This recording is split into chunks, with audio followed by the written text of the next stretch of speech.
We got one guest here for this March 11th edition of Bang the Book Radio. That is professional handicapper Kyle Hunter of HunterSportsPicks.com and BangTheBook.com. Kyle, how's it going today, man? It's going all right, man. Busy week. Yeah, I would say so. I would say it's a little bit busy. All right, we're going to cover 19 conference tournaments between today and the recording that we do tomorrow. And for those that missed it at the top of the show, going to record the other 10 tomorrow afternoon or evening with Kyle so that we can get that show out on Tuesday night because basketball does start early Wednesday. What we're doing with today's show, we're talking about the conference tournaments that start today, the MAC and the MEAC, the ones that start tomorrow, the Sun Belt, the SWAC, and the ACC, and then the ones that start early on Wednesday. So we're giving you as much lead time as we can with those. And then for the other ones that start Wednesday, Thursday, and on throughout the rest of the week, we're going to talk about those on tomorrow's show. So with that in mind, before we get to the 9 conference tournaments here today, let's look at the teams that have punched their tickets to March Madness. And as we all expected, it's Liberty, Gardner-Webb, Bradley, and Murray State. So maybe that's an indication of what we can expect here in the month of March, Kyle. Yeah, wild for sure. I mean, some of those aren't huge surprises, but, Gardner-Webb, huge surprise, certainly. I think that probably our takes from last week, probably not as strong as what they were some of the other years in the past. You and I have had some really good value plays here in past seasons, and I hope we can get some of those this week. I think that our thought process was pretty good last week, but, sometimes, March happens and craziness ensues, and I think that happened quite a bit last week. I don't know how anybody could have seen Gardner-Webb winning that conference tournament, especially at Radford. They had to go on the road and win that. That's also why it was a little bit surprising that Liberty was able to do it. They had to do it at Lipscomb. So, it's been a wild March so far already, but we got a lot of conference tournaments still to talk about, and I still think we can find some pretty good values.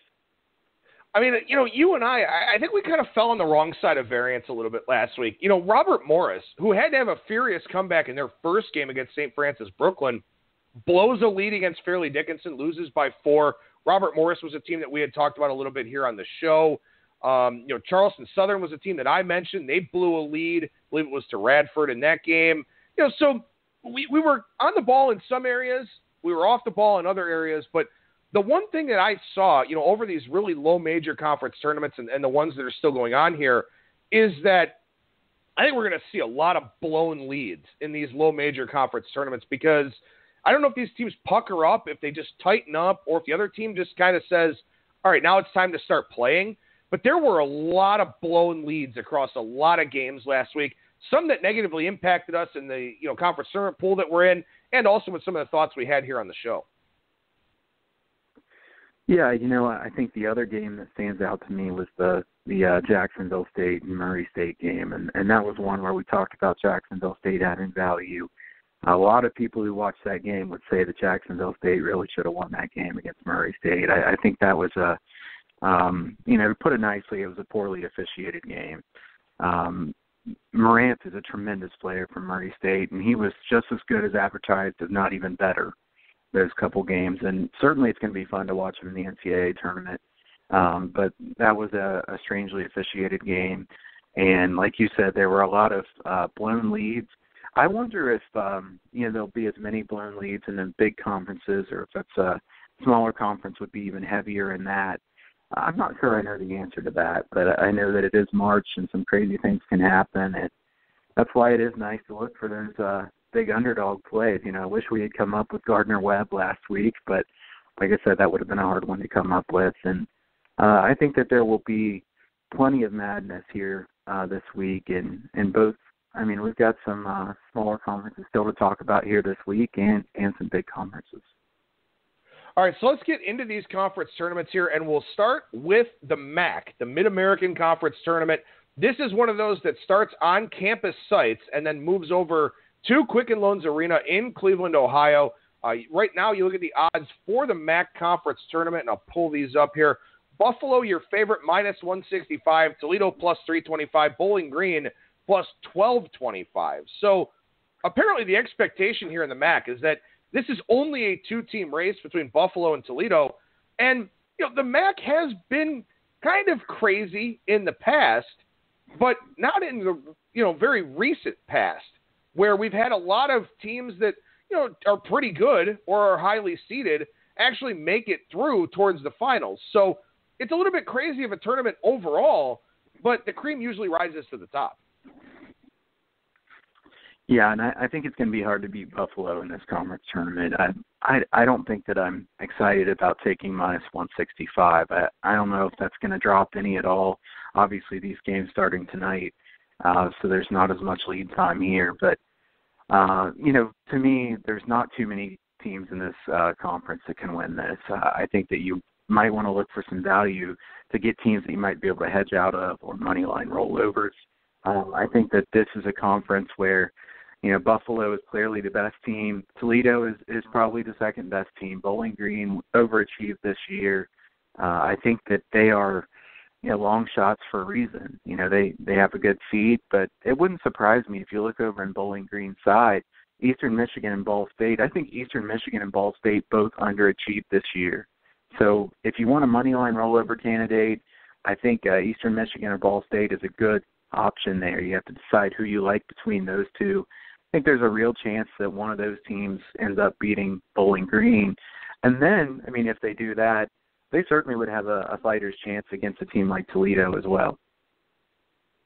What about Quicken Loans Arena here? Again, as you mentioned, this conference tournament starts tonight. Miami of Ohio's at Akron, Western Michigan's at Central, Ohio at NIU, Ball State at Eastern Michigan. Then on Thursday, we shift to Cleveland, and games start at 12 p.m. Eastern Time and 2:30 p.m. Eastern Time. This is a venue that I'm very familiar with, been to a lot of different events there at the Q. It will not be well attended on Thursday. Friday with the late games and Saturday's championship game it should be. But what about this venue? Yeah, I think this venue is slightly to the under, largely because it's so big and there's not enough fans there, as we've talked about before. But I will say I don't think anything about Quicken Loans Arena in general makes it a terrible shooting backdrop or anything like that. I do think that, the fact that it's so big compared to what they're used to playing in and the fan support is just not going to be enough to fill up many seats is certainly a factor here. And I would think that early on in the tournament, once it gets to Quicken Loans, when those seats are particularly empty and they're playing those midday games, I think those would be good times to either look for first half unders or full game unders.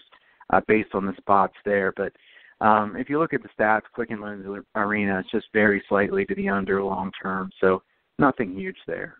Well, as an Akron Zip myself, and of course I know a lot of people that have been to Bowling Green, Kent State, other Akron grads, of course, OU, Miami of Ohio.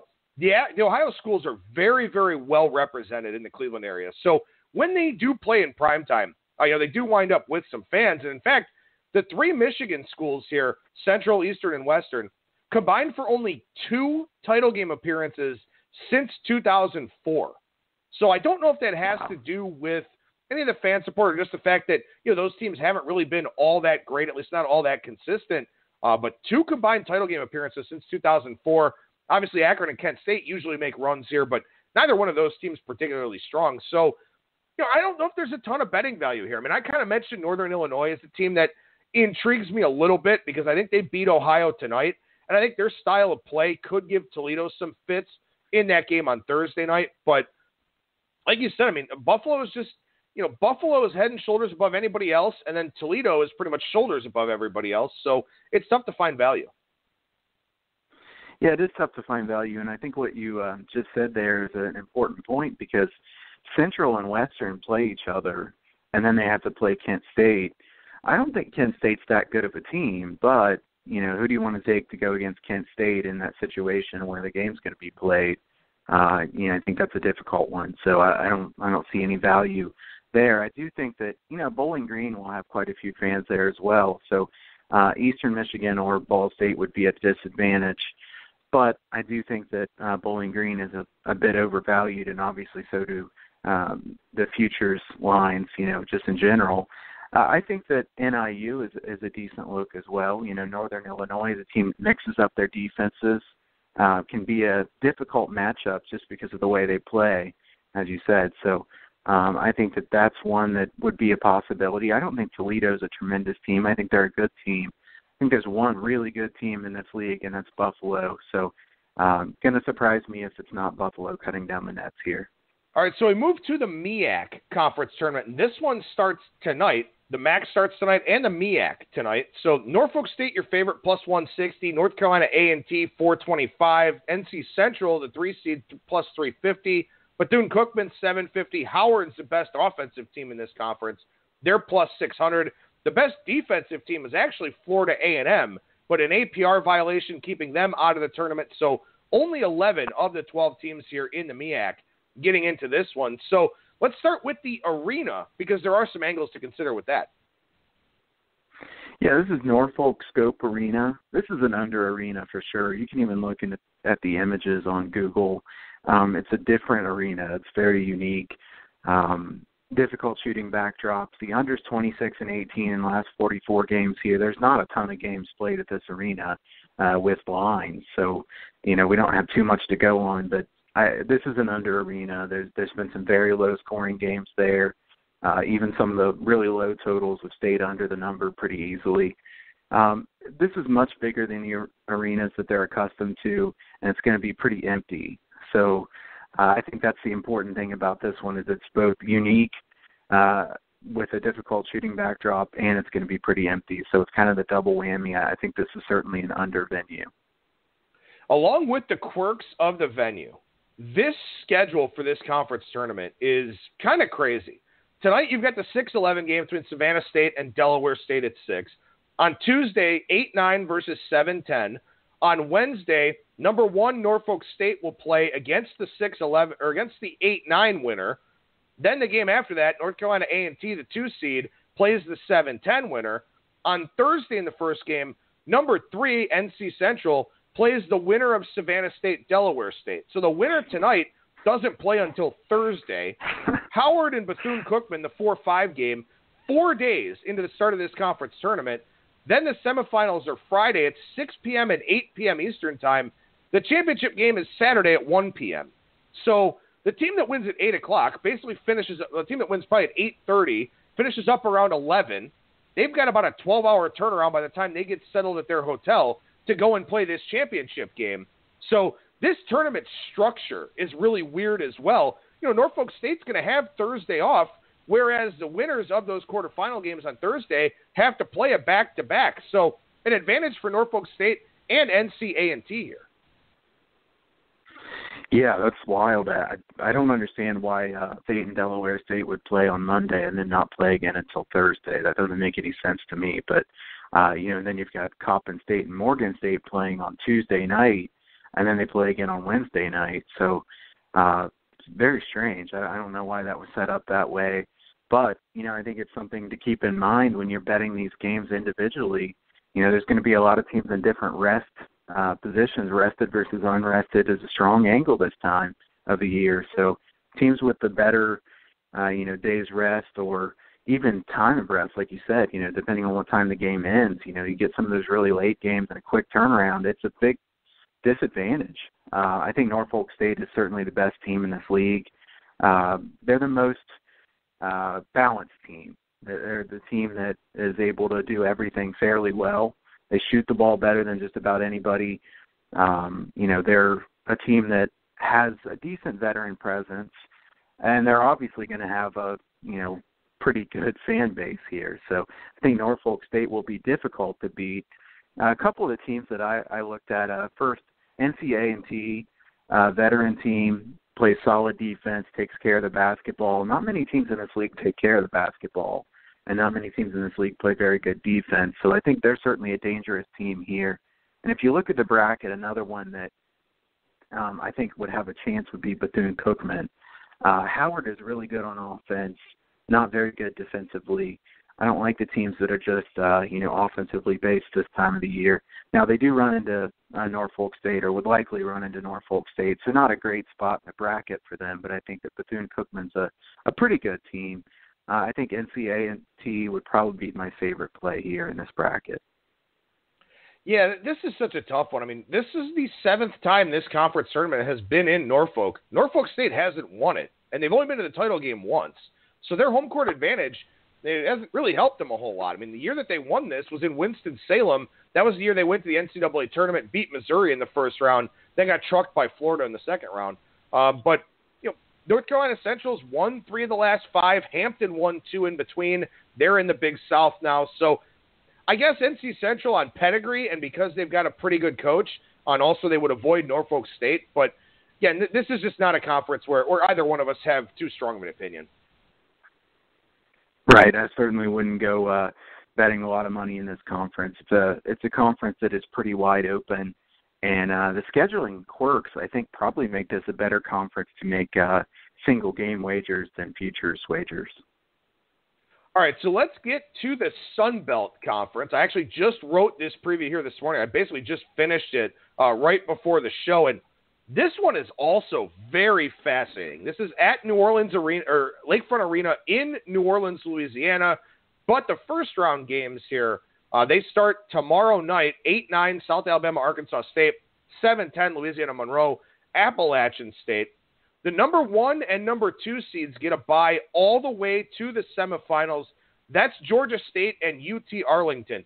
UT Arlington is probably the 5th best team in this conference, but they won all of the tiebreakers, and they get a bye all the way to the semifinals. 10 of the 12 teams here make this one. Let's start with the venue itself before we get into the odds in the field. Definitely a tough shooting backdrop in this one. Again, you can see this one from a simple Google image search. Look at this one. It looks different than a normal shooting backdrop. The under is 61 and 42 in the last 103 games here. The under's 8-0 in the last 8 games here. So the under's done very well long-term and short-term. I think this is one of the better shooting backdrops, or one of the better under shooting backdrops that we'll find here as we talk about them this week. I think that, Lakefront Arena, bigger than what they're used to, again, and I think that this will not be a really well-attended conference tournament, so I think this is certainly one I'd be looking to play unders with. Well, and next year, this conference tournament goes to the Smoothie King Center, which is where the Pelicans play. So they're going to go to an even bigger venue next year. Conference tournament odds here are fascinating. Georgia State, the number 1 seed, plus 220. They won this conference on Saturday with a win on the road over Georgia Southern. Georgia Southern is the 3 seed, but the second favorite, plus 240.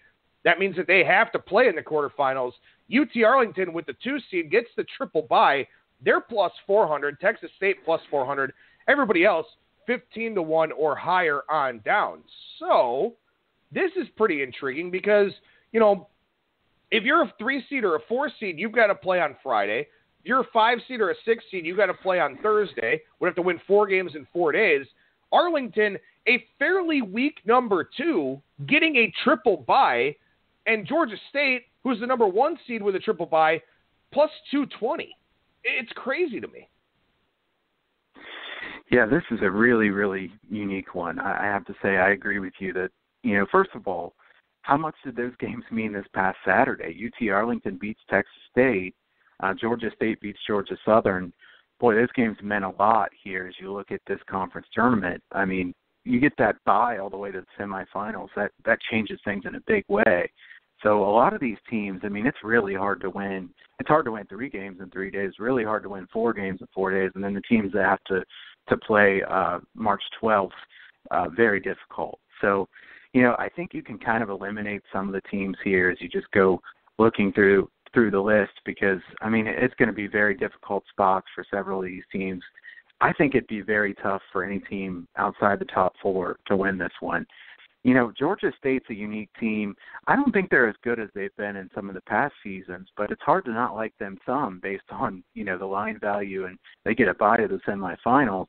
Having said that, my second favorite team in this league is Texas State. I think Texas State is a tough matchup for Georgia State. Georgia State plays that zone defense. Texas State's pretty good against the zone. Texas State forces quite a few turnovers and also can out-rebound Georgia State pretty consistently. So I think Texas State is a team that presents a difficult matchup for Georgia State because Georgia State's weaknesses are both, defending on offensive rebounds from the other side, getting those defensive rebounds because you're in that zone. They can't get defensive rebounds. So if the other team is really good at offensive rebounds, that's a problem for them. And Georgia State doesn't have really a good second option. They've got DeMarcus Simons, who's very good. They don't really have very many other really good scoring options that are consistent. So I think this one's tough because I wanted to find a way to go against Georgia State, but the odds don't really tell me I should go against Georgia State. Well, and I think another thing, too, even though Georgia State and UT Arlington get a triple bye, the draw still isn't very good because the top 4 teams in this conference are largely interchangeable. So for Georgia State, you're going to run into probably Texas State, who, as you just mentioned, they don't match up very well with. And maybe you like Georgia Southern, but Georgia Southern has to win 3 games in 3 days, and that game against the winner of Coastal Carolina and Louisiana Monroe, not a gimme for Georgia Southern. Louisiana Monroe is one of the best offensive teams here in this conference. They split with Monroe in the regular season, so that's a tough game. Then the Arlington game on a quick turnaround with short rest, and then the championship game here is at 1 o'clock Sunday afternoon. So if you're Georgia Southern and you got to win 3 games in 3 days, it's basically 3 games in 2.5 days. So I don't know how much I love them either. I mean, I think you can look at a small shot at an arbitrage play with Georgia State plus 220, Georgia Southern plus 240, and expect a rematch there in the finals because UT Arlington's a little bit weaker of a 2 seed, but they have that big rest advantage. So I don't know how much I love Georgia Southern here either. I think if Texas State was like 7-1 or 6.5-1, I'd make the case for that. But at only 4-1, they kind of extracted the value out of it. I agree with that. I think Texas State's a team that I do like. I just don't know if the price is really good enough. I think the price might get a little bit better here. So if you can get better than 4-1, then I do think Texas State's a good look. I think that there's at least a decent chance that Texas State is the team that gets to the final there. So you could make an argument also for Texas State from one side and then Georgia Southern or someone else from the other side. As we talked about last week, you don't just have to take one side. You can kind of attack this different ways, especially if you get good enough odds. And since nobody's a massive favorite here, there's certainly a chance to do that in this one. I don't feel like there's any great values here. And I will say what you said is true. Georgia Southern down at the bottom of the bracket does not have an easy game to start things either. Not necessarily that Texas State has an easy one either. They'd likely play Louisiana, but Louisiana not quite as good of a matchup or tough a matchup for them as what I would say Monroe and Coastal Carolina would be for Georgia Southern. So, it makes it really unique here that you've got a second seed in UT Arlington that played really well at the end of the season, pretty good on defense, but they're not the second best team in this league. So that presents opportunities, you would think, but right now the odds don't really show any great prices. No, I mean, I think the last point I'd make here is as much as I don't love Georgia State, as much as I don't love that semifinal matchup against likely Texas State, a triple bye at plus 220, it almost seems from a plus EV standpoint or for lack of a better term, a game theory standpoint, you kind of almost have to take that. Better than 2-1 when you only have to win 2 games because you have a triple bye. Georgia State, almost by default, is probably the only bet I'd feel confident making. Yeah, I can't blame you. I mean, you take a team that has proven themselves in this tournament many times in the past. They have a really good coach in Hunter. This is a Georgia State team that I hate to go against too strongly. I think that Texas State certainly has the potential to beat them. But the fact that they have that bye all the way to the semifinals is hard to argue against. And like you said, I mean, plus 220 with the triple bye, and the team that they're playing in the final game, would likely be either Georgia Southern or UT Arlington. Arlington's not as good as their seed. Georgia Southern would have had to play 3 games. So if they get to that final game, Georgia State's going to be a favorite and a decent-sized favorite in that game. All right, so we move over to the SWAC, and this is the only one we're talking about today that I don't have written yet. There's really not a ton to say about the SWAC, quite frankly. Games start on Tuesday at the campus sites. Top 8 in this conference made it into the tournament. Then the semifinals and the finals at Bill Harris Arena in Birmingham, Alabama, which is a new venue for this tournament, so we don't really have any idea there. Have you looked into this venue at all? Do you have any sort of inclination? I have no inclination at all on this one. There was just a few games listed in the database for this one, so nothing to go off of here. I would say that their past venue was always a good under venue, so I'm kind of bummed that they switched where they're playing these games. Yeah, so with the SWAC here, it's not a great conference, obviously, as we all know. Right now, you look at the odds that are up there on the board. Interestingly enough, Texas Southern is plus 130 to win this conference tournament. They're the 2 seed. They finished 3 games behind Prairie View A&M during the regular season. Prairie View A&M plus 140, Grambling plus 565, Jackson State 10-1 on down from there. Anything you do like here in this conference, Kyle? Well, I mean, this is a different one. I mean, we talk about a lot of these different conference tournaments to where there's a lot of different looking brackets here. We just talked about teams that got all the way to the semifinals, where other teams are going to have to play 4 or 5 games. All these teams start, as 1 through 8, they're in the same spot. So it makes it quite a bit different. I will say that makes you think, why would teams be plus 130 and plus 140 versus other teams? But I think there's probably a good reason for that. Prairie View and Texas Southern are quite a bit better than everybody else. I think it's a significant drop-off. As I look at this one a little bit more, I think I might like Prairie View a little bit here. If you look at this Prairie View team, they're a very veteran team, very, very balanced. They're top defense in the league. They're also good on offense. Like I said, very experienced. They have 1 loss in the league, and that was at Texas Southern. They led by 21 points in the second half in that game. So this is a Prairie View team that was very successful throughout the league.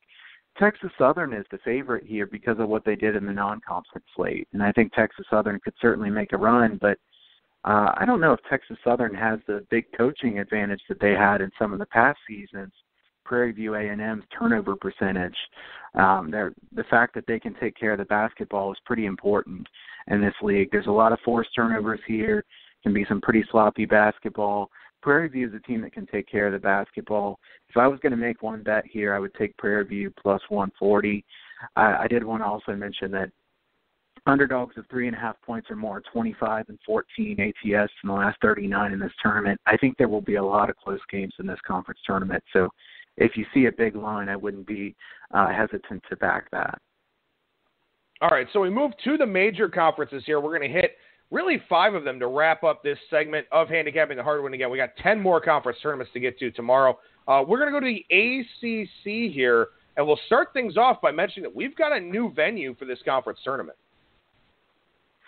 Yeah, Spectrum Center, totally unknown here. I have no idea what to make of this one, so we're just going to wait and see. I don't really have any inclination at all. Yeah, and what's interesting here is that, they're in Charlotte this year. They go back to Greensboro Coliseum, which they were at. They've played at 27 times in the history of this tournament, 2013 to 2015, the most recent. Then they'll go to D.C., then they'll go to Brooklyn. So this thing's going to move around over the next 4 years, but the Spectrum Center here, where the Charlotte Hornets play, the first time that they're playing at this venue. And, obviously, this is such a well-balanced conference, but as we'll talk about as we go throughout here, some of these teams do tend to put some more emphasis on the conference tournament than others. Virginia, your favorite, plus 125. They are the number 1 seed. Duke is the 3 seed, but they're the second favorite, plus 185. North Carolina, plus 360. Then a substantial drop-off to Virginia Tech. They're the 5 seed. They're plus 1345. Florida State's the 4 seed, 17-1. Louisville, 35. Clemson, 66. NC State and Syracuse, 85. Nobody else really with a shot beyond that. But, again, like I just mentioned, some teams prioritize this tournament more than others. Absolutely. I think Virginia prioritizes this tournament pretty highly. You look at the way that Virginia has played in this conference tournament, a lot of positive there. I don't think Duke cares about this conference tournament near as much. Now, I'm not saying Duke can't win this conference tournament. We know what Duke's upside is. So they could win this conference tournament even if they don't care a ton about this one. But I think Virginia cares even more about this tournament than does Duke. I think Coach K and the rest of his staff, they really view this as a preparation for the NCAA tournament. So you can look at it as either this is the big thing to go after, or you can look at it as this is a good way to get ready for the NCAA tournament. I think Duke does that. If you look at this one, I think Virginia deserves to be the favorite based on the way that they have played in this tournament and how they value it. But plus 125, I mean, I can't take plus 125 on Virginia. There's too many good teams here, too many chances at an upset. The teams that get to the quarterfinals, Virginia, North Carolina, Duke, Florida State, clearly at an advantage here. I mean, it's a pretty big advantage. And the teams, from 10 on down have to play starting March 12th. So they're at a huge disadvantage. I tried to look for sleepers here. I think it's difficult to find too many sleepers. I will say Syracuse is always a difficult matchup based on that matchup zone. So, maybe Syracuse causes a little bit of noise, but then they have to beat Duke. So I know they did that once. Possible they could do it again. I wouldn't want to bet on it. I think Florida State's a decent underdog value here because they're into the quarterfinals already. I know they'd have to beat Virginia. I don't think that they would beat Virginia, but I think the price is a pretty good one on Florida State. The thing that worries me about Florida State is the coaching disadvantage for Florida State versus a team like Virginia. I think what's so challenging about this conference tournament is that, really Virginia has the only good quarterfinal matchup. I think Florida State and Virginia Tech is a very tough game. We saw what Louisville did to North Carolina earlier on in the year. We know Chris Mack can coach. I do like Syracuse a little bit here, and I think plus 8,500 probably better than the moneyline rollover, or at the very least pretty close to it overall. Maybe you do a moneyline rollover so that you can stop with Syracuse when you get to Virginia if they made it that far. But as we talked about last week in our segment with Brad Powers, Duke does not shoot well from the outside. They are horrible, in fact, shooting from distance. I think they're 331st in the country in three-point percentage. So at an unfamiliar venue against that Syracuse zone, Duke has to knock down shots to win that game. I don't know if they're going to be able to do it. And also, too, as we just talked about, they don't take this conference tournament as seriously as a lot of the other teams in the ACC do. Now, maybe Zion Williamson comes back. If Zion Williamson really loved Duke, I would like Duke even less if Zion Williamson comes back, because now you're trying to re-assimilate him into the lineup with a couple of game conditions to do it before you get to March Madness. I think it's actually a detriment to them if he comes back for this tournament only, because you're trying to work him back into the fold. So I think the price would come down, but I'd be maybe even a little bit more interested in fading Duke over the course of the ACC tournament because of that. But, again, this is one of those conference tournaments where really the 6 through 9 teams are all good. This is probably a conference with at least 8, probably 9 berths in the NCAA tournament already. Would certainly help, Clemson or NC State to win that bubble game on Wednesday. But I don't think anybody has an easy path here in this thing.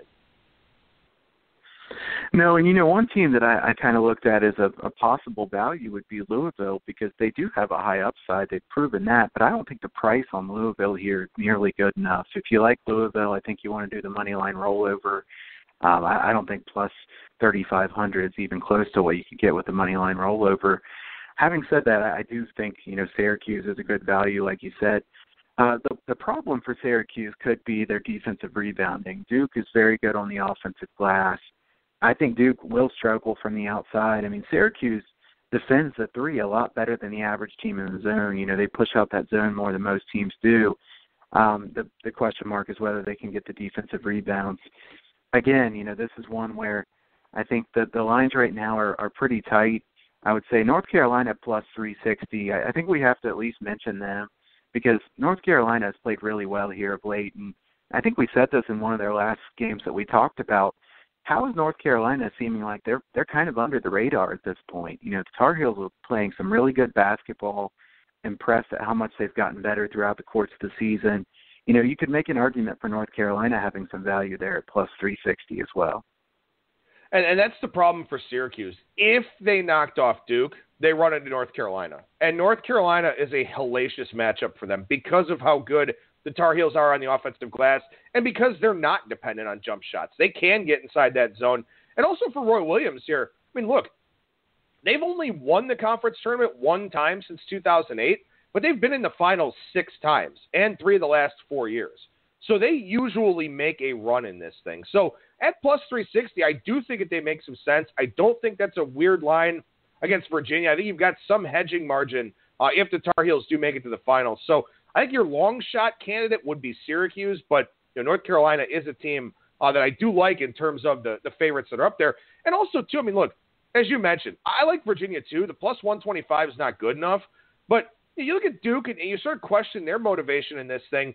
Well, Virginia's going to play a bubble team on Thursday, which actually does worry me a little bit because NC State or Clemson can punch a ticket if they pull that upset. But then on Friday, they may end up playing Virginia Tech. A rivalry game keeps them invested. And then on Saturday, they're going for the championship and maybe the number 1 overall seed. That keeps them invested. So I don't have to worry about motivation with Virginia at all. Whereas with the other small prices, you do have to worry about it a little bit. Yeah, I mean, I agree. I like Virginia here. I just don't like the price. The price was better. I'd like Virginia. I think their path is easier than the teams on the bottom because, NC State and Clemson are decent teams, but not teams that have proven it consistently. If they pull the upset, would it be completely stunning? No, it wouldn't be. But, as you said, I think that's an easier quarterfinal game than what most of the other teams have. And Virginia Tech and Florida State are teams that are pretty decent teams, but they do have weaknesses. I think that Virginia has an easier path than do the other teams at the bottom, but the price, shows that, and I think plus 125 is not good enough. Huge coaching edge, too, if they play Florida State, as you and I both know, and as all of our listeners know, too. All right, let's go to the Pac-12 here out in Las Vegas, and right now the Pac-12 is a one-bid league. Looks like Washington is in as an at-large. If they win this thing, obviously, then they're going to go to March Madness. But let's start with T-Mobile Arena here. We'll talk about the venue before we talk about the field. Yeah, the over is 20 and 18 in the last 38 here. I don't think there's anything negative about the shooting backdrop here. I think it plays out pretty neutral. Not one where I'd be looking to jump on unders right away. So much different than most of the ones we've been talking about here. I think this plays straight up. All right, so Washington State and Cal are plus 25,000. So we can eliminate them right off the bat. Nobody else in this conference tournament higher than 23.5 to 1. That's Stanford. USC is 22. UCLA is 19. Arizona 16. Utah 10 to 1. Colorado 625. Oregon State 600. Oregon is plus 400, and they're the 6th seed in this conference tournament. Then you've got Arizona State 325. Washington 225. We've talked about this already. The Pac-12 sucks, and it makes it really hard to bet on this conference tournament. Yeah, I do like a couple of these. I will say that I think these are stronger opinions from me than some of the other ones. I like Oregon here. I think Oregon has a pretty good path. If you look at Oregon throughout the year, they've proven that they can do it. Their consistency has been a problem, and they've had some major choke jobs. If they can avoid those choke jobs, I think Oregon's very capable of winning this conference tournament. It wouldn't surprise me if they did. The price, not a great price. You can probably do better on a money line rollover than plus 400. I think I do like an Oregon money line rollover. They should win that first game against Washington State. Pretty easy matchup there in the first game. Utah's overseeded as a 3 seed. They have a good home court advantage. They're not going to be at home here. So I think Oregon has a real good chance in that second game if they get there. And then Arizona State, if they play them, we know what Arizona State is. They have a high upside and a low floor. Yeah, this team is very inconsistent. Oregon getting to the championship game would not surprise me at all. In fact, that's what I would pick. I think Oregon will be in the championship here from the bottom. And from the top, I like Colorado. I think Colorado has played pretty well here at the end of the season. Cal, they had a couple wins there at the end of the year. Colorado should win that game. I think Oregon State is a bit overrated as a 4 seed as well. So you've got Colorado with what I think are 2 favorable matchups. And then they play Washington, and they'd certainly be a decent-sized underdog against Washington. But Washington has not finished the season playing very well. And honestly, Washington ought to go ahead and win that first game that they have against USC or Arizona, because if you look at their resume so far, they really don't have any good wins. Washington's a pretty good team, but they haven't beaten anybody that impressive. I think Colorado could be a decent value there from the top. Oregon's my favorite here. I think picking Colorado and Oregon makes some sense. There are different sides of the bracket, and you can attack it from both sides. Yeah, I like that. And, we kind of talked about that with some of the smaller conference tournaments last week. And, I wrote about this in my preview. I think taking Arizona State and Oregon to attack a weak 3 seed in Utah makes some sense there as well. Because then you've got the 2-prong attack. If Utah does beat Oregon, I think Arizona State is a better team than Utah. in that semifinal game. So you've got basically a 2 out of 3 shot of getting somebody from that side of the bracket up against Washington. And we know that Washington, who just lost to Cal not that long ago, is a pretty weak number 1 seed. So, I think that there are a lot of ways to attack this conference tournament. It's just a matter of, I don't know what's going to happen because all of these teams have some level of inconsistency to them. So that's why you do, like you said, a Colorado or an Oregon and get one on each side, or an Arizona State and Oregon, like I said, and attack one side of the bracket. I think you can do some strategic things like that here in this conference that sort of limits your exposure with how much variance there could be. Yeah, I think that's a good idea. I think that, one other thing I want to point out is since this conference tournament doesn't start until the 13th, I think these lines might get a bit better. Usually when we see these lines come out, you see a plus 200, later becomes a plus 210, plus 220, things like that. I think Oregon, you might be able to get a better price in plus 400, or you can do the money line rollover. I think Arizona State, maybe you can do better than plus 325 if you wait here. Not always the best idea to go and fire on these right away. So I think there is some value here. And as Adam just said, there's different ways to look at this. I think Arizona State and Oregon makes sense too, because then you team up on a Utah team that I think I'd be pretty surprised if they made the championship here from the bottom. Their, home court advantage has gotten them quite far here, and I don't think that they can do it on a neutral court. Again, from the top, I think Oregon State's a weak 4 seed, so that's what we try to like to do, and it's worked out well for us over the years. It's to try to attack those weaker high seeds, and I think this gives us some opportunity to do that here in the Pac-12. Yeah, and of course, for those that may be going out to Vegas or those that listen to us that live in Nevada, with this conference tournament being in Las Vegas, that's going to move the odds around a little bit as well. And I don't know if the offshores will mirror some of those moves. They probably won't have to. Maybe some of the brick and mortars up in the Northeast or in Mississippi or something like that, they kind of may move in concert with what Vegas is doing with this tournament because, there will be a little bit of additional exposure with this thing being out there right on the strip. So, it should be pretty interesting to see how everything sets up there. All right, let's go to the Atlantic 10 Conference Tournament here, and this one at the Barclays Center in Brooklyn, New York. What about the venue for this one? Yeah, I don't have the numbers exactly, but I do remember when I looked at neutral site tournaments recently, I believe the Barclays Center was the best for overs. For some reason, there's been a lot of overs there. Clearly not a bad location for shooters. I don't know that there's any reason why it should be better for overs than unders. But, I think the biggest explanation of that would largely be because this time of the year there's so many unders in general in conference tournament time that, the lines get bet down. So we're going off a closing line. Likely the games at Barclays Center get bet down the same way that the other ones do, which in the end has created value for the over. I think that's the best explanation for it. So we start with 2 games here on Wednesday afternoon. Number 12, George Washington, 13, UMass, 11, Richmond, 14, Fordham. By the way, there are 4 teams in Division I college basketball named the Rams.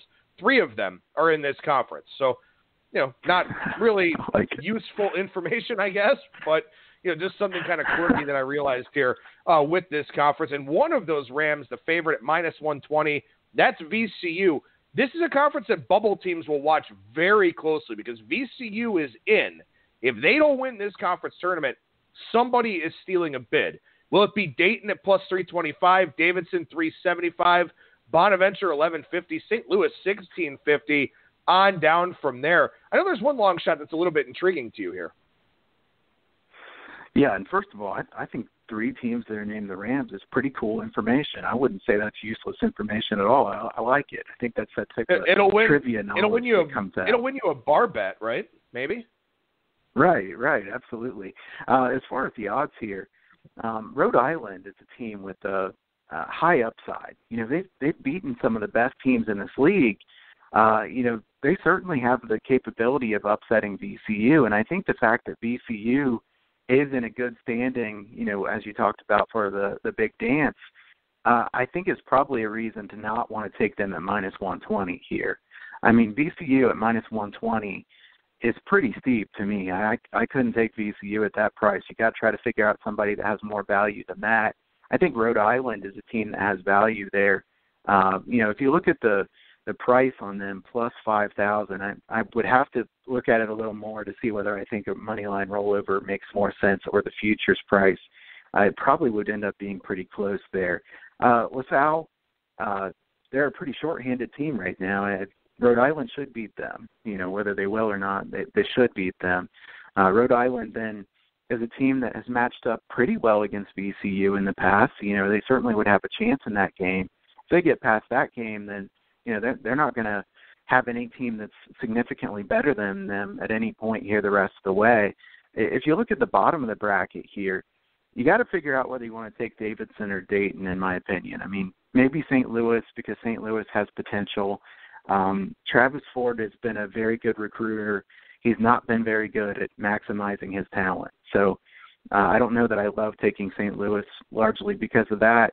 If you look at Dayton versus Davidson, the question to me is, who do you like between those two teams? I think I give the edge to Davidson because they're a more veteran team. Dayton has some really good players that are youngsters. I think Dayton's going to be a team that will be up at the top of the A-10 standings here in the near future. But, as young as they are, I don't know if I really want to back them there. So I think, probably my two favorite plays here would be Rhode Island as a sleeper play and also Davidson plus 375. Rhode Island 50-1 here to win this conference tournament. Of course, they do run into VCU, so you may want to consider that money line rollover, as Kyle mentioned. To me, it's Davidson. From the bottom of this bracket, Davidson plays at 6:00 on Friday, and they get the winner of the 7-10 game between Duquesne and St. Joseph's. Dayton plays at 8:30 on Friday and likely gets St. Louis, which is a much, much tougher game. Then Dayton, playing at 8:30 on Friday, has to turn around and play at 3:30 on Saturday if they win that game. Davidson, couple extra hours rest, team hotel, have a meal, go to bed at a reasonable hour. Dayton probably goes to bed 12:30, 1 a.m. by the time they get settled in. So Davidson, better night's sleep for the Wildcats there. So I think Davidson is the one that I like here. I think they have the better draw and they have the better price at plus 375. I think they've got the better path to get to the finals, where they likely do end up playing VCU. I think Dayton and Davidson both match up probably about the same with VCU. I just like Davidson's path a lot more. I totally agree with that. I think they match up pretty equally against VCU, and I don't think that Davidson is significantly better than Dayton or anything. I think they're pretty even teams, but the path is much better for them. The price is a little bit better as well. So, it's hard to go against Davidson there, and I think that if you're looking at this one and you want to try to find some value, I think you've got to take Davidson or Dayton there from the bottom. And if you're picking between those, like we just said, Davidson with the better path, even as Adam said, the timing of that definitely does matter. You get that quick of a turnaround, it's not a good thing. If you want to try to find somebody else from the top of this, St. Bonaventure has been playing some very good defense of late. So I could see taking plus 1150 with St. Bonaventure here. Partially because I think that George Mason is a week 5 seed. So I think St. Bonaventure is the only other team I would consider. And as I look at this more, I think St. Bonaventure is a pretty good value there at plus 1150. I mean, this is a team that's played very good defense here of late.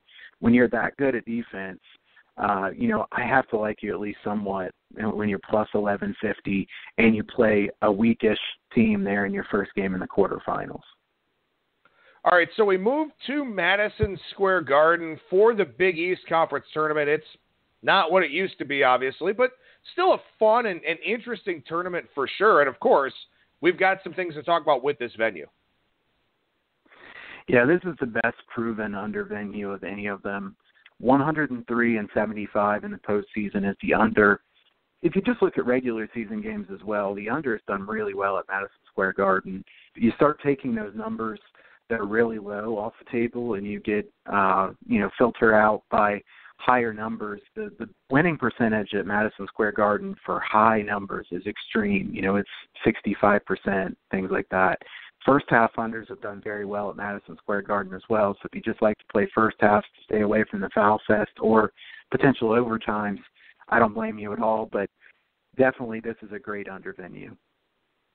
All right, so all 10 teams here in the conference tournament, all 10 teams in this conference in the field, 6 wins separated top from bottom. Villanova 13-5, Providence, Butler, and DePaul all 7-11. So a little bit of parity here to this conference. Villanova, the favorite, 2-1. Marquette plus 250. Creighton 500. Seton Hall 725. Xavier 925. Georgetown 950. St. John's kind of a de facto home court advantage here. A little bit better than 10-1. Butler 15. Providence 25. DePaul 60. They're the longest shot on the board here. And in most conferences, the longest shot is 100-1, 500-1. Not here. DePaul is only 60-1. So what do you think about the field? Anything stand out here? Well, this is a difficult one because I think there's a lot of teams that could win this one, but that also gives us a chance to take some underdogs. So Villanova's not as good as they've been in the past. Love Jay Wright. I think he's an excellent coach. I don't think anybody would disagree with that, but I think he's just as good, if not even better, than what most people think he is. There was a lot of turnover on that Villanova roster, and they still had a very good season this year. Will they go through and win this thing? I don't know. I think plus 200, not a great price. My favorite price here is Seton Hall, plus 725. Seton Hall in the first round draws Georgetown. Georgetown's been inconsistent. Georgetown just beat them in double overtime. I think that's a pretty good revenge spot there for Seton Hall. And if they go to that second game, they would probably play Marquette, maybe even St. John's, because Marquette's not been playing well of late. Marquette is a 2-seed right now. I'd probably look to go against them based on the way they've been playing. And Howard has been banged up, and that's really key for Marquette. He is so key to that team. If he's banged up and not 100%, I can't back them at the price they are. So I don't think Marquette has any value at plus 250. So I would look to go against Marquette based on the way they've been playing, and especially with Howard not 100% healthy. Seton Hall is my favorite one down there because Georgetown's inconsistent, like I said, revenge game in that one. And then Seton Hall, I think, would certainly have a decent chance against a team like Marquette or even St. John's in the second game. I have seen some really smart people, some people I very much respect, taking both St. John's and DePaul from a futures standpoint to attack Marquette there in that quarterfinal game. Yeah. And I think that does make some sense. St. John's only 10-1, but again, kind of the de facto home court advantage. Best defensive player in the conference is Simon. Maybe the best, second best player in Shmori Pons, with Marquette and Marcus Howard. So, St. John's, you can see a path there. If DePaul knocks them off, well, you got 60-1 live against a Marquette team that's kind of in shambles right now. So I totally get that. I wish that Xavier had a little bit different of a draw. I wish they were the 3 seed and could avoid Villanova. But Xavier's playing really well here down the stretch as well. 6 of their last 7 they've won in conference play. Started 3-8, but had that transition after losing Chris Mack. So I think Xavier's wound up playing pretty well here down the stretch. It's tough, though, because, again, this is one of those conferences, and you see this from the fact that, 6 wins separate top from bottom. There's kind of an anybody can beat anybody feel to this tournament where somebody may pull an upset one game and then get trucked in the next game as like a pick'em or something like that. Yeah, absolutely. Even DePaul is not that bad of a team. They're the worst team in this league, but they're not that bad. They could beat St. John's. They could beat Marquette, So I think it does make sense to take St. John's and DePaul in that first game to try to beat Marquette there. I think Seton Hall, like I said, a good look. Miles Powell's a very good player. You could argue he's the second best player here to Marcus Howard in this conference. To me, this is a wide-open tournament, so you don't want to take, in my opinion, you wouldn't want to take plus 200 or 250 because I don't know that there's enough value. I definitely don't like Marquette at plus 250. Villanova I like better than Marquette there, but plus 200, is that really that great of a value? Because Villanova could lose to Providence or Butler. They could lose in any of these rounds. So you don't have any easy round to get through. I think you need an easy round or two if you're taking a plus 200 or something. So I think you have to look at the long shots. As I'm looking at this, I will say it makes no sense to me that Creighton is the third price team at plus 500. Well, and one last point I'll make here about Villanova. We talk about the venue here at Madison, how it is an under venue.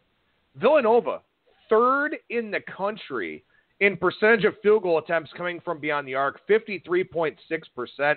They're shooting 35.5% from 3 this year. That's 115th in the country. So you look at it and say, okay, well, Villanova's had so much success in this conference tournament before. Yeah, but last year they shot over 40% from three. They were a much more efficient distance shooting team last year than they are this year, and this year they're still taking a higher percentage of threes. So this is an instance where Villanova could have a very bad shooting performance and be out early in this thing. So that's why you don't really want to look to take them at plus 200.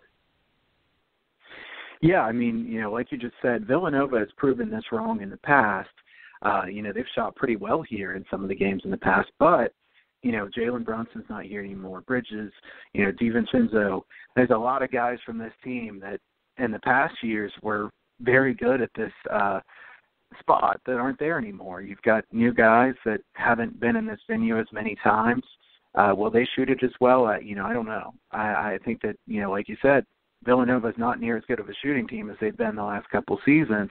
Last year they shot 40.1% from three-point range, so they're down to 35.5%, a pretty big drop there, and they're still shooting a lot of threes. So not a team I'd want to take at plus 200. I think I don't know that Villanova is really a team that I want to go against. I don't think either one of us are saying we want to attack Villanova here because we think they're a weak one seed. It's more that, it just doesn't show much value. I think the team to go against here is likely Marquette. All right, so we got one more conference tournament to talk about today. Again, we'll hit 10 of them on tomorrow's recording, which I do hope to get out Tuesday night. We head to the Sprint Center in Kansas City, Missouri for the Big 12 conference tournament. Anything about this venue before we get into the field? Sprint Center is almost exactly 50-50. So I have nothing on this venue. I think some teams will have a pretty decent home court advantage, and I think that's probably the biggest thing about this one. All right, so as we look at the teams here, your favorite is the number 2 seed, Texas Tech, plus 135. Actually a pretty small price given the, we'll call it parity, in the Big 12 this season. Kansas State is your number 1 seed. They're plus 350. Kansas plus 380. They'll be a popular futures pick this week. Iowa State plus 600, Texas plus 990, Baylor 1350, Oklahoma and TCU 25, then Oklahoma State and West Virginia not really being given much of a chance here in this conference tournament. So, you see any value here with Texas Tech being that noteworthy of a favorite? Well, first of all, if you like Texas Tech, don't take plus 135. That's not a good enough price. Moneyline rollover would be much better than plus 135. A couple things I want to point out. First of all, dogs have done well in this tournament in general, especially bigger underdogs. 7.5-point underdogs are larger, 36 and 21 ATS. Underdogs in general, 56% here in the last 10 years. So Big 12, a lot of close games. I don't think anybody should be surprised about that. This is a really deep league. Several things stand out to me. First, the status of Dean Wade is really crucial here. He's a big key to that Kansas State team. They're a pretty good team without him, and they're a very good team with him. Texas Tech has a favorable path, but certainly not a value in them at this price. Baylor, I think, could have some value if Mekhi Mason is healthy, and that's an unknown. So I'd look to take some underdogs here, in general in single games. Do I love anything from a future standpoint?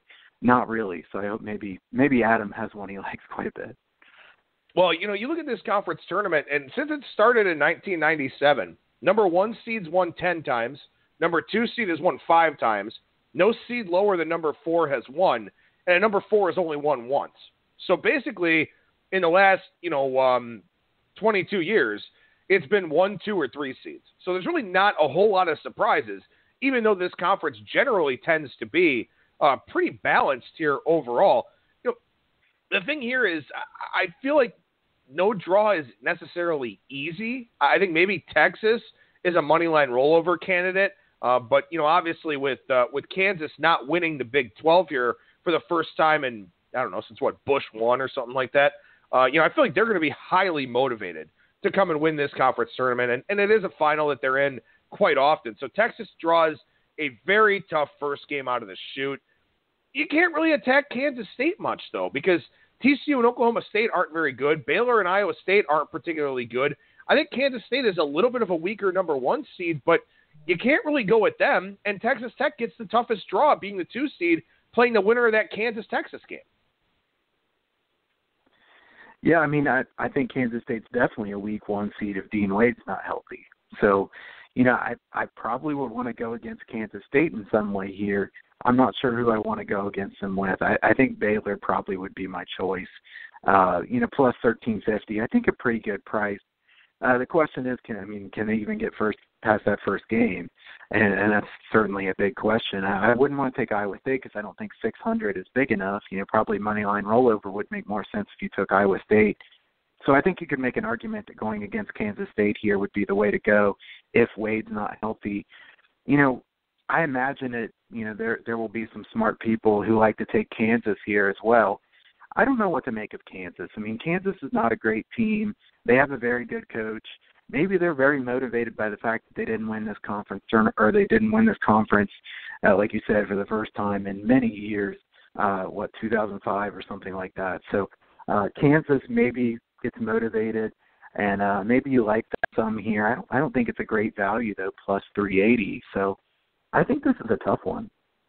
Yeah, I don't think there's any value. Like I said, you can kind of make a case for Texas because they did split with Kansas in the regular season. But, my initial thought is, okay, that havoc defense, that pressure defense, that sucks when you're playing a back-to-back. But Texas would play Texas Tech, and Chris Beard's quite possibly the best coach in this conference. So, I know he'll have a game plan for Shaka Smart's team. So I don't really love Texas in the first game or the second game. And yet they still feel like the value team here. So I won't have too much to do with this conference tournament, really. And I'll be curious to see, what happens to Kansas State and Texas Tech when they get to the NCAA tournament and also how they're seeded as a whole. Yeah, I think the issue about Texas is, there's been some team chemistry issues there, and people wonder if Shaka Smart's going to still be around. Does the team are they listening to Shaka Smart that much at this point? I think that's a fair question. I don't know what the status of Texas basketball is right now, but it would worry me to back them with too much money. Again, I think that unless the odds get better on somebody here, this is likely one that I won't have a play on at all. Yeah, I don't think I'll have any interest in this one at all. And, of course, the nice thing is we've got 10 more conference tournaments to discuss with you tomorrow. I'm sure that we'll wind up having some stronger ideas across some of those. But, again, we tried to get to the ones that start early on Wednesday here. And then when we get to that recording tomorrow, we'll talk about the Big Sky, Conference USA, Mountain West, WAC, Big Ten, SEC, Southland, Big West, American, and the Ivy League on that upcoming show. So Kyle Hunter of HunterSportsPicks.com and daily contributor to BangTheBook.com. What's going on right now over there at your website, man? First of all, yeah, we're going to talk the Ivy League. So anybody that's been looking for Ivy League talk, here it comes. So Ivy League coming up tomorrow. But check out everything at HunterSportsPicks.com. You can get my March Madness All Access Pass. I've been lowering the price on that one, and you can also sign up for the Free Picks newsletter. It's been a good season so far in college basketball. 105 and 76, I think it is. Don't quote me on that. I can't remember right offhand, but it's been a good season so far on premiums. Also done well with the free picks there at BangTheBook.com. So always trying to help people make money, and I'm glad it's been a good season so far. A long ways to go, So we're in this for the long term, and plenty of way to go here in the season. Look forward to that show here on Tuesday as well, talking the rest of the conference tournaments. Yes, sir. We hit 9 of them in about 65 minutes. I think that's pretty good. We'll see how we can do with 10 on tomorrow's recording. Kyle Hunter at Kyle Hunter Picks on Twitter, HunterSportsPicks.com, and BangTheBook.com. Appreciate the time as always, man. Thank you so much. I'll talk to you again tomorrow, and everyone will hear you tomorrow night. All right. Take care, man.